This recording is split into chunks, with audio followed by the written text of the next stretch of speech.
Amados, nós estamos agora começando mais um trimestre, é o último do ano. No último trimestre agora nós estudamos sobre a carta de Pedro, né? E agora nós vamos analisar o livro de Atos dos Apóstolos, ok? Com certeza nós cremos que vamos aprender muita coisa importante nesse último trimestre, nessa lição de jovens, né? Eu creio que vocês vão aproveitar muito essa lição, né? Nós vamos estudar no livro de Atos sobre o poder, cura, salvação, que são os temas principais, né, do livro de Atos dos Apóstolos. Então, fica ligado aí que você vai crescer muito, né, na graça de Deus, assistindo essas lições maravilhosas, esses resumos que nós vamos apresentar aqui sobre essa lição dos jovens, que está ligada nesse trimestre ao livro de Atos dos Apóstolos, ok? E o título aqui diz, recebereis a virtude do Espírito Santo, e é isso que nós vamos estudar na primeira lição. Fica ligado aí que vai ser bênção. E se você ainda não se inscreveu em nosso canal, você aproveita aí e se inscreve, né? Se você desejar. Se você já se inscreveu, quiser dar o seu like aí, gostar, dá o seu like.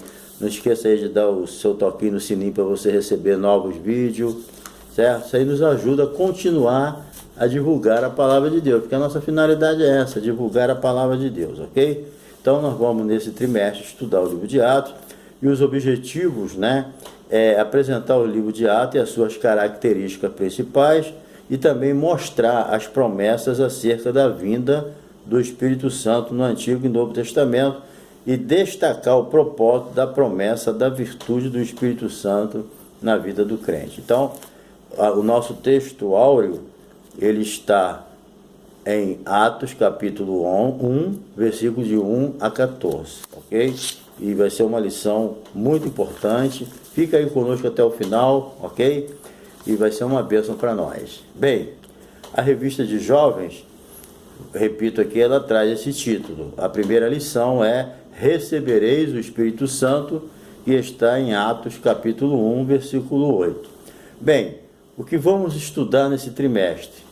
Bem, o livro de Atos é o livro que nós vamos estudar nesse trimestre, né? Agora, em especial, os milagres que aconteceram, né, na igreja primitiva, né? O Espírito Santo, ele usou poderosamente os apóstolos para operar milagres tremendos, né? E a igreja cresceu muito, pregando e fazendo milagre. É isso que nós vamos estudar. Bem, o livro de Atos dos Apóstolos, nós vamos ver aqui os aspectos gerais. Bem, os aspectos gerais. Esse livro, ele retrata o início da igreja primitiva, a partir da descida do Espírito Santo. Então, esse livro, ele mostra muito claramente, né, o início da igreja primitiva. Você quer saber como começou a igreja na terra?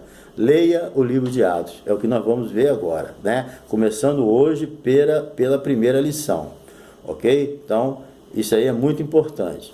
O livro de Atos também, ele registra a promessa que Jesus voltará, né?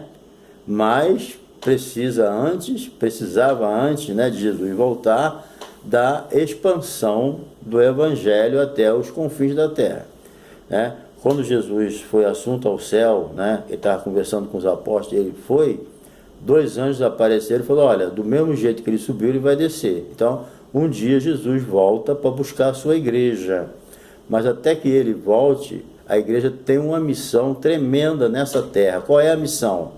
É pregar o Evangelho, certo? É expandir essa palavra, ide por todo o mundo e pregar o Evangelho a toda criatura. É isso que é importante a gente entender. Jesus vai voltar, né? Ele deixou essa promessa, mas é preciso que o Evangelho seja pregado. E a igreja primitiva cumpriu muito bem isso, né? Sempre debaixo da orientação de Deus. Mas antes, né, de eles pregarem o Evangelho, sair para pregar, para poder Jesus voltar, eles precisavam de uma capacitação, entendeu? Eles precisavam de quê? Do poder do Espírito Santo para pregar o Evangelho, para fazer os milagres e para glorificar o nome de Jesus. Então Jesus falou, ide por todo mundo, pregai o evangelho a toda criatura. E também Jesus falou, esses sinais seguirão os que creem. Ok? Então a ordem é essa, pregar, e os sinais iam acompanhar. Mas também Jesus deu uma ordem muito importante. Eles precisariam ficar em Jerusalém. Para quê? Até que do alto eles sejam o quê? Revestidos de poder. Porque sem o poder do Espírito Santo, eles não conseguiriam fazer nada. Entendeu? Eles tinham muitas coisas para fazer, coisas gigantescas, mas tinham que ter o poder do Espírito Santo. Entendeu? Então, alguns acham até, né, do jeito que o Espírito Santo atuou na vida dos apóstolos, na vida da igreja primitiva, alguns acham que o livro de Atos deveria até chamar Atos do Espírito Santo, certo? Isso aí com certeza, né? Porque do jeito que Deus usou aqueles homens na terra, a gente sabe que não eram eles eram só os instrumentos. E nós precisamos entender isso. Quando acontecem milagres na igreja, pessoas são salvas, cura, batismo com o Espírito Santo, nós precisamos entender que é o Espírito Santo que está fazendo a obra, nós somos apenas os instrumentos. Isso aí nós nunca podemos esquecer, né? O jovem que quer ser cheio do Espírito Santo aproveita, busca o poder do alto, seja um instrumento na mão de Deus, mas lembre sempre que é o Espírito Santo que te usa, não é você que usa o Espírito Santo, certo? Então, o autor aqui também traz aqui alguns personagens principais do livro de Atos, né? Assim como Pedro, Filipe, Estevão, o apóstolo Paulo. Quer dizer, eles foram os principais personagens, mas tinha um personagem também chaves, né? Como o próprio Lucas, né? Que foi uma bênção na mão de Deus, que escreveu o livro de Atos, ok? Bem, vamos ver aqui agora, número 2, na nossa revista, o gênero literário. O livro de Atos, nós podemos entender que é a continuação do Evangelho de Lucas, certo? Porque alguns entendem que são 2 volumes em uma mesma obra. Porque Lucas e Atos foram escritos por Lucas, nós chamamos o Evangelho de Lucas, né? Foram escritos por Lucas, e Atos também foi escrito por Lucas. Alguns consideram uma mesma obra, certo? E os outros evangelhos, eles falam muito pouco após a ressurreição de Jesus, né? Eles falam, todos os 4 evangelhos, eles falam de fatos acontecidos com Jesus após a ressurreição. Mas Lucas, ele traz mais detalhes sobre isso, né? Lucas, inclusive, fala muito sobre a oração da pessoa de Jesus, ele é mais detalhista, né? Ele traz mais detalhes sobre a ressurreição de Jesus, as conversas que Jesus teve com os apóstolos, as suas intenções. Isso aí ele traz de uma forma bem mais detalhada, bem mais expansiva, bem mais clara, né? Então, os outros evangelhos, repito, falam, mas não falam muito, né, do que ocorreu depois da ressurreição. Com Lucas é melhor, porque ele dá mais detalhes, dá um melhor entendimento, ok? E a autoria e a data. Bem, sem dúvida, Lucas, que também escreveu o Evangelho, conforme nós vimos, que leva o seu nome, ele é chamado por Paulo de médico amado, porque Lucas era um doutor, ele era médico, né? Era uma pessoa formada, uma pessoa que tinha uma capacidade intelectual também, certo?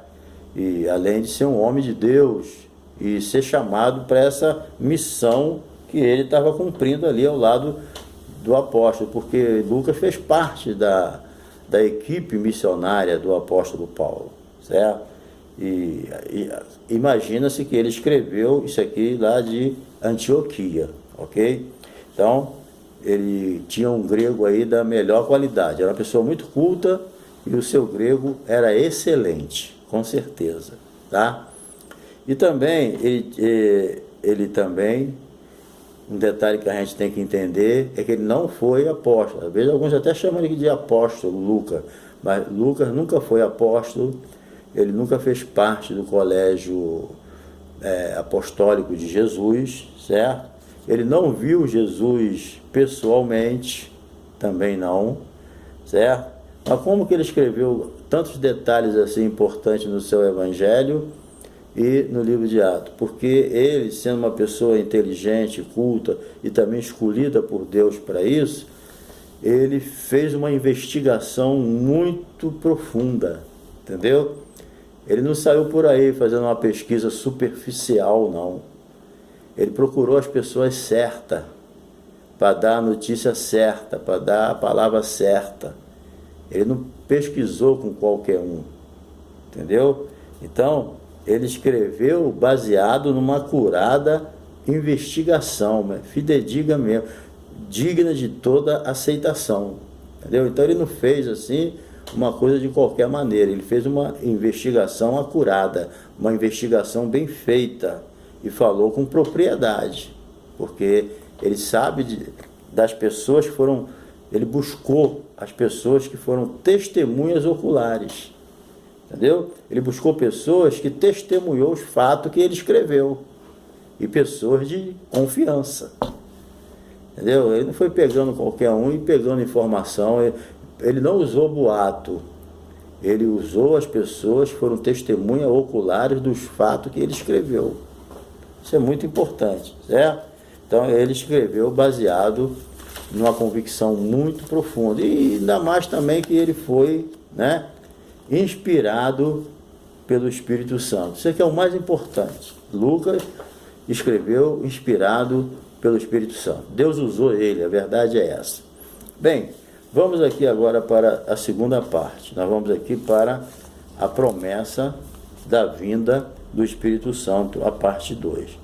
A promessa feita do Antigo Testamento. Bem, Deus falou, né, séculos antes, pelo profeta Joel, né? O profeta Joel escreveu que nos últimos dias Deus derramaria do seu Espírito sobre toda a carne. Está aqui na revista, olha, entendeu? Deus já havia falado séculos antes por meio do profeta Joel que derramaria do seu Espírito sobre toda a carne. Os filhos e as filhas profetizariam, os velhos sonhariam e os jovens teriam visões. Sobre os servos e servas, Deus derramaria o seu Espírito. Está em Joel, capítulo 2, versículo 28 e 29, entendeu? Então, essa promessa do derramamento do Espírito, quando Jesus mandou eles ficar em Jerusalém, até que do alto fosse revestido de poder, essa promessa, ela já veio desde o Velho Testamento, entendeu? Que ele derramaria, isso aconteceria nos últimos tempos, que seria juntamente com a vinda, morte e ressurreição de Jesus. Então, quando Jesus veio, morreu, ressuscitou, né? Logo após veio o quê? O derramamento do Espírito. A promessa se cumpriu, né? Seria justamente com a vinda dele. Então, logo estamos vivendo também nesses últimos dias, certo? Logo após o Pentecoste, Pedro confirmou essa promessa de Joel 2:28, certo? Quando terminou, o Espírito Santo foi derramado, todos foram cheios do Espírito Santo. A Bíblia diz que todos estavam reunidos no cenáculo, todos juntos, quando de repente veio do céu um som, né, de um vento veemente e impetuoso que encheu toda a casa, e todos viram pousar sobre eles línguas como de fogo, se pousava sobre cada um deles. E a Bíblia diz que todos foram cheios do Espírito Santo e começaram a falar noutras línguas, segundo o Espírito Santo lhe concedia que falassem.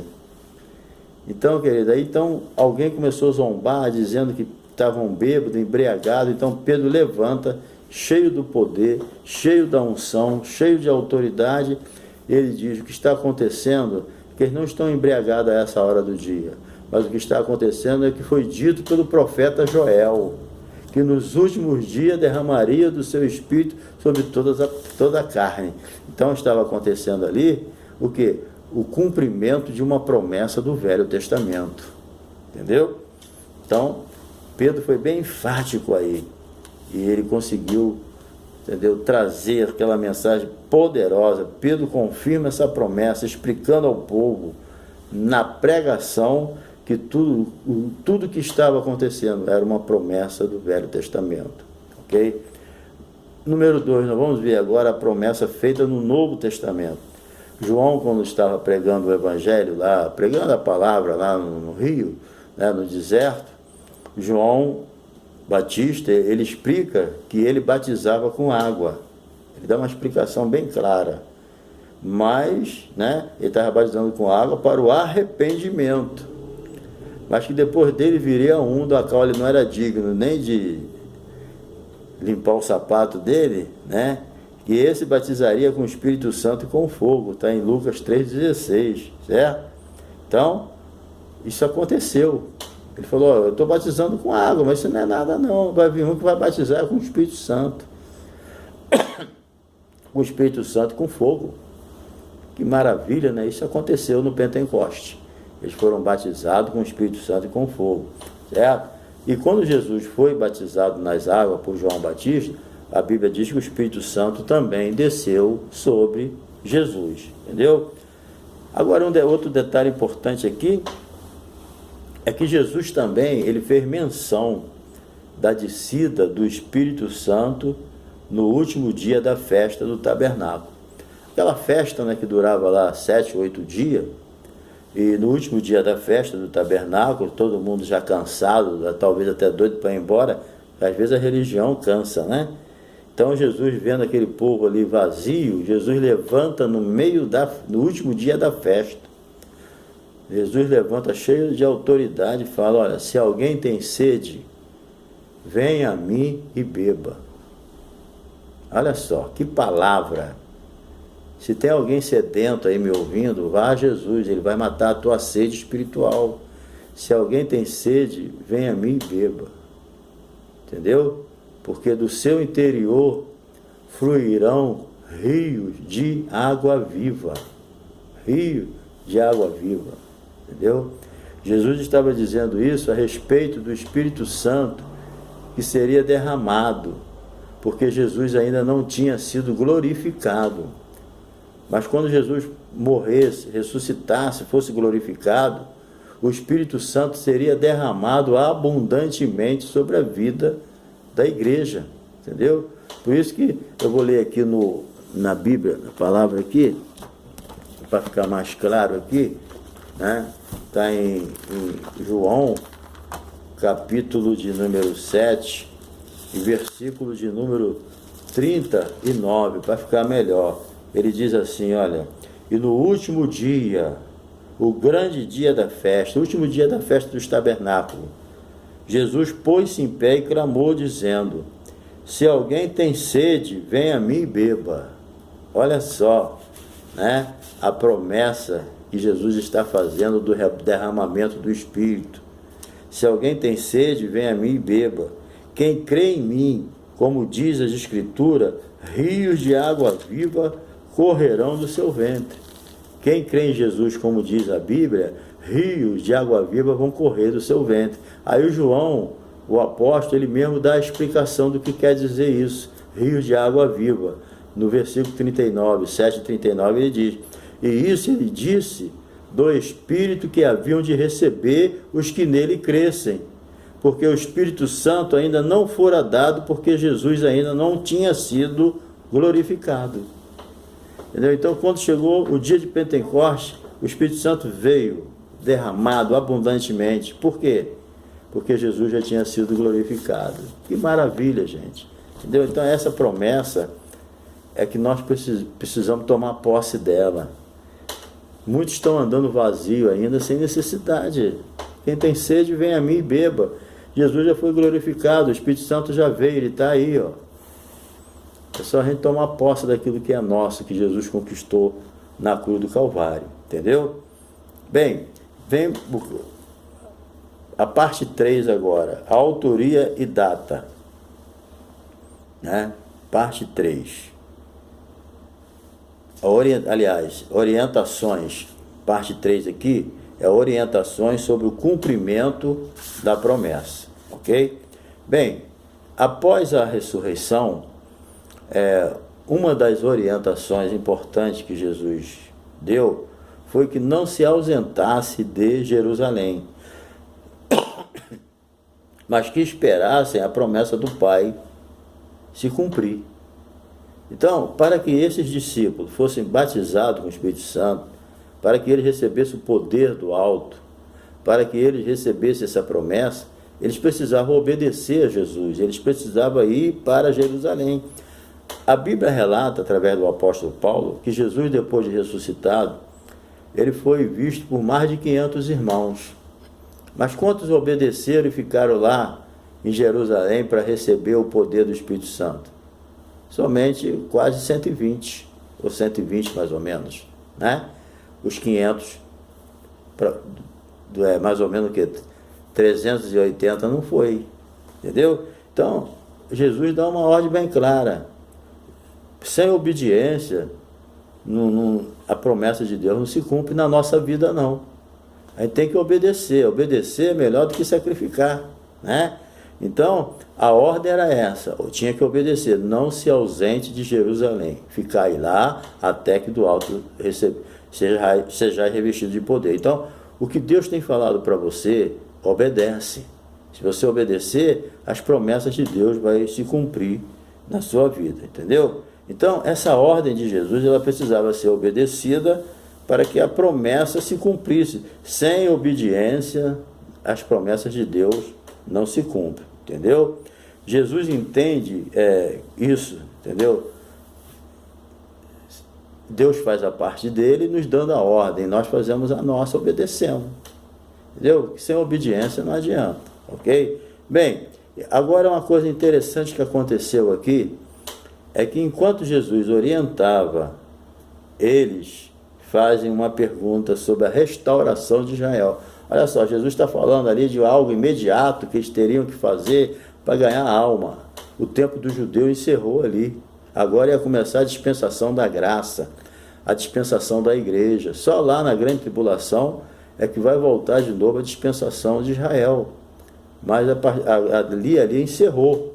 Agora a igreja tinha que se preocupar em ganhar a alma, e eles estavam não entendiam bem ainda, estavam preocupados com a restauração de Israel, entendeu? Estavam preocupados com a situação messiânica da igreja, de Israel, e Jesus falou, olha, não vos compete saber nada de data, entendeu? Não vos compete saber nada de data, vocês têm agora que receber poder para pregar o evangelho, para expandir a palavra de Deus, para ganhar almas para o reino, acabou, entendeu? Então, Jesus entende que eles não entenderam a ordem. Aí Jesus explica que a promessa não é para eles especular a data. O ser humano é curioso, né? Deus está falando uma coisa e está preocupado com outra, certo? Então, a promessa não é para isso, mas para receber poder para testemunhar. Jesus estava preocupado que eles recebessem poder para testemunhar, e eles estavam preocupados com data. Quando vai ser? Quando é nada. Vai fazer o que Jesus mandou. Às vezes a gente também está assim, preocupado quando vai ser, como é, como será, e Jesus está querendo que a gente vá pregar o evangelho, certo? Então, nós precisamos de poder para testemunhar boas novas até quando? Até os confins da terra, certo? Bem, vamos aqui agora para a última parte, que nós vamos estudar, é o terceiro aqui, a proposta, o propósito da promessa. Bem, número 1, poder para testemunhar. Jesus, ele deixou bem claro que o poder do Espírito Santo que eles receberiam era para testemunhar de forma eficaz, certo? Entendeu? Porque Jesus deixou uma obra gigantesca nas costas dos apóstolos. Mas Jesus sabia também que eles não tinham poder para fazer de si mesmo. Inclusive, quando o Espírito Santo desceu sobre eles, estavam tudo presos dentro do cenário com medo do judeu, né? Então Jesus sabia que para uma obra gigantesca daquela, só no poder do Espírito Santo. Por isso que Jesus não deixou eles saírem para lugar nenhum, a não ser esperar o poder, né? E esse poder era para testemunhar de uma forma eficaz. Agora o autor traz aqui algo muito interessante. Ele, né, não devemos confundir barulho com poder divino, entendeu? Nem com movimento.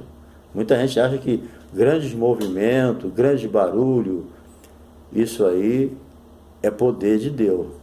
Não vamos confundir. O poder de Deus é uma eficácia diferente. Às vezes no barulho não tem poder nenhum, é só zoeira. Entendeu? Nem sempre pessoas e cultos barulhentos, certo? Significam poder. Você está no meio de uma barulhada tremenda e não tem poder nenhum, é só barulho. Não se iluda com barulho. Pode ter pessoas alegres, cheias do Espírito Santo, ter barulho. Mas não pensa que no barulho tem poder. Não é dessa forma que funciona. Entendeu? Nem sempre pessoas e cultos barulhentos significam poder. Certo? Não vai dizer que estão cheios do poder, ou estão cheias do poder, porque estão uma barulhada tremenda. Não se iluda com isso não. Tá? É importante, para se manter cheio do Espírito Santo, uma vida de santidade. Aí você vai glorificar o nome do Senhor. Ok?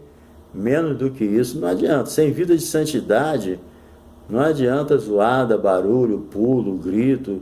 Se a pessoa está alegre, se comporte lá do jeito que ele quiser. Mas dizer que o barulho, só porque tem barulho tem poder, nem é sempre. Tá? Bem, é necessário também, sempre que pudermos falar de Jesus agora, né? Para testemunhar, é sempre importante você aproveitar as oportunidades para falar de Jesus. Você precisa de poder para isso, o poder é para isso, né? A unção do Espírito Santo na tua vida é para isso, para você falar de Jesus. Você vê que quando os apóstolos foram cheios do Espírito Santo, eles não ficaram a vida toda dentro do cenáculo falando em línguas e profetizando, não. Eles abriram a porta do cenáculo, saíram para fora e foram pregar o Evangelho. É para isso que Deus deu poder. O poder do Espírito Santo é para testemunhar, certo? Então, isso aí é muito importante. Agora, é lógico, né, que para você ter poder é importante, mas tem que ter um bom testemunho também, entendeu? Nós temos que ter um bom testemunho para pregar o Evangelho. Nós não podemos pregar uma coisa e viver outra, ok? O nosso comportamento diante da sociedade, das pessoas que a gente prega, não é só estar cheio do Espírito Santo, não. É dar um bom testemunho da pessoa de Jesus, tá? Então devemos lembrar o caso da mulher sunamita, né? Ela, em relação ao profeta Eliseu. A Bíblia diz que ela observava o profeta Eliseu, todo dia ele chegava lá e ela falou para o marido, esse homem aí é um santo homem de Deus. Ele não pregou, ele não falou nada. É o comportamento dele que levou ela a entender que ele era um homem de Deus. Entendeu? Então nós temos que ter um comportamento tal qual que quando alguém olhar para nós, vê que nós somos pessoas de Deus. Ok? Bem, o testemunho fala alto. Alcançar todos os povos. Segunda parte aqui. A ordem de Jesus era alcançar todos os povos, de Jerusalém ao confim da terra. Simultaneamente, Jerusalém, Judéia, Samaria e confim da terra. É o objetivo de Jesus, certo? Os crentes que foram dispersos pela perseguição, eles não saíram reclamando, eles não saíram murmurando, eles não saíram com confusão, eles saíram pregando o Evangelho. Quanto mais eles eram perseguidos, mais eles pregavam o Evangelho. Por quê? Porque estavam cheios do Espírito Santo. Entendeu? Então, Deus deseja que nós sejamos cheios do Espírito Santo para transformar e para derrubar as barreiras culturais, né? Alcancemos pessoas para Cristo. Pregar não é também uma tarefa só para missionário, é uma tarefa para toda a igreja. Então, devemos entender que sem o poder do Espírito Santo, nós não vamos conseguir vencer barreiras culturais. É muito difícil, mas com a graça de Deus, com o poder do Espírito na nossa vida, nós vamos alcançar a vitória. E encerrando aqui, perseverar em oração. Após as instruções, né, que Jesus deu aos discípulos, eles voltaram para Jerusalém e foram diretamente para o cenáculo. Eles não ficaram ali ociosos, conversando, vou em casa e volto, e faço isso, e faço aquilo, e vou dormir. Não, eles ficaram ali perseverando em oração. Ficar em Jerusalém, mas orando. Não adianta ficar em Jerusalém fazendo aquilo que não agrada a Deus, né? Então, eles se entregaram à oração. E alguns erradamente, né, acham que se Deus prometeu, Ele vai cumprir. Eu posso estar de qualquer jeito. Isso aí é um engano, tá? Se os apóstolos aqui, com aqueles 120, não ficassem ali na posição correta, eles não iam receber o poder. Como os outros não vieram, não receberam também. Entendeu? Então, Deus quando promete, Ele promete, mas nós temos que estar na posição correta para receber a bênção de Deus. Certo? É o que nós entendemos aqui. Deus faz a parte dele, mas nós temos que fazer a nossa. Certo? Então, as promessas de Deus só vão se cumprir na nossa vida, ou ela só se cumpre na nossa vida quando nós obedecemos e fazemos a nossa parte. A parte deles era ir para Jerusalém, ao cenáculo, esperar a promessa do Pai, buscando ao Senhor. E eles fizeram isso e receberam o poder. Ok? Então, que Deus abençoe vocês, tá? E que na próxima lição nós estaremos aqui com a bênção da parte de Deus, que é todos foram cheios do Espírito Santo. Nós vamos estudar isso na próxima lição, ok? Porque a promessa do recebimento da virtude do Espírito Santo foi firmada no Antigo Testamento, no Novo Testamento e chegou até nós. Nós estamos vivendo os últimos dias. Quanto falta para terminar? Não sei, mas até lá nós vamos estar pregando o Evangelho do Senhor Jesus, tá bom? Um abraço. Se você gostou desse vídeo, dá o seu like. Se não se inscreveu, se inscreva, tá bom? Nos ajuda aí a divulgar a palavra de Deus. Um abração, tá bom? Deus te abençoe.